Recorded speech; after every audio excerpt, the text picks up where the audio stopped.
Hello everyone, in this video we are going to talk about Petrov Defense.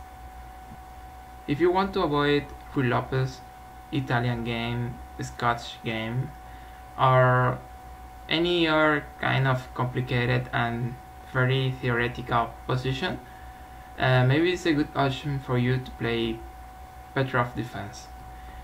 We have Petrov Defense after e4, e5, knight f3, and then knight f6. As you can see, instead of protecting this pawn, what black does is to counterattack the other central pawn.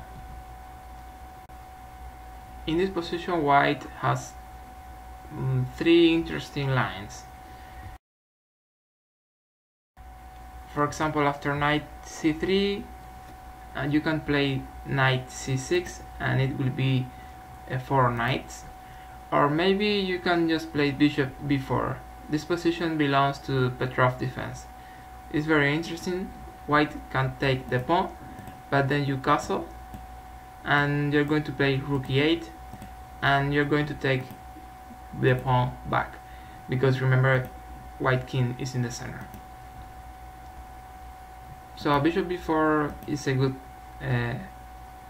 move against knight c3.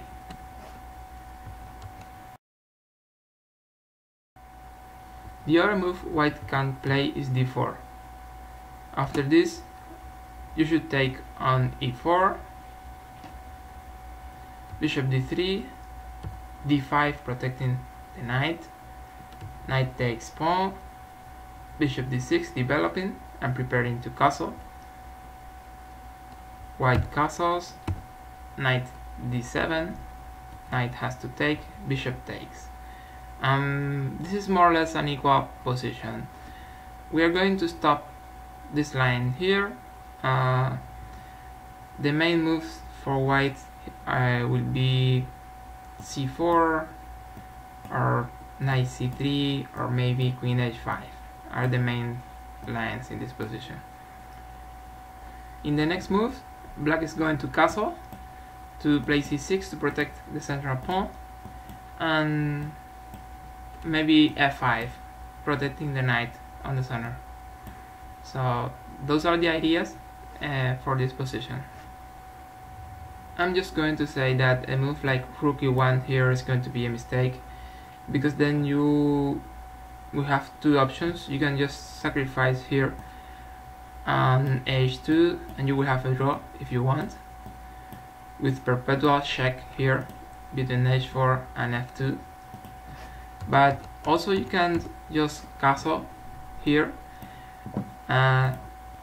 sacrifice this pawn, and then you will have two bishops and a very big development advantage.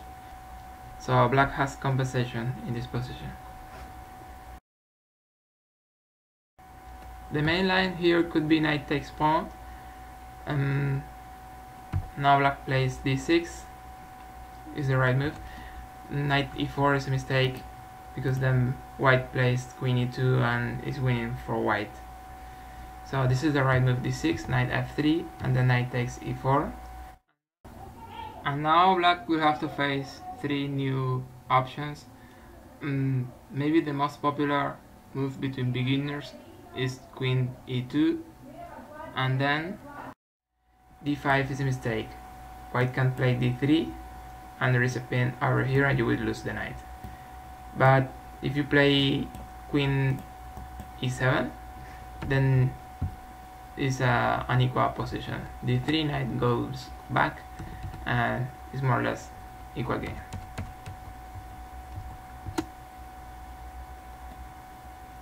Another option very popular in these days is knight c3. Then you have to exchange, d takes, and bishop e7. After bishop f4, you can play in some ways. This is very interesting. Knight d7, queen d2, preparing to castle queenside, and then just knight c5.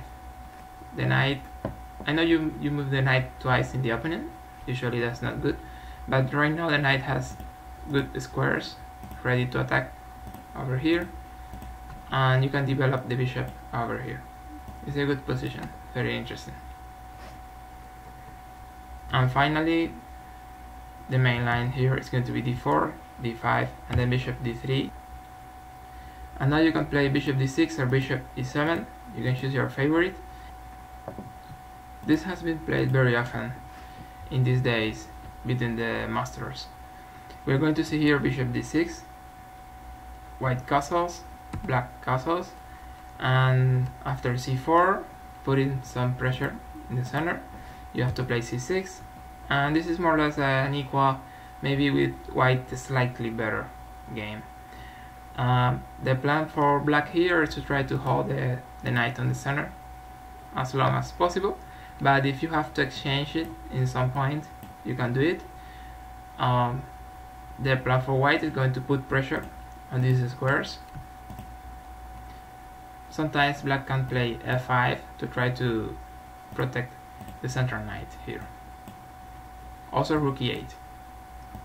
And sometimes bishop f5 or bishop g4. Those are the main ideas in this position. Thank you for watching this video. I hope you have enjoyed it as much as I did, and see you soon.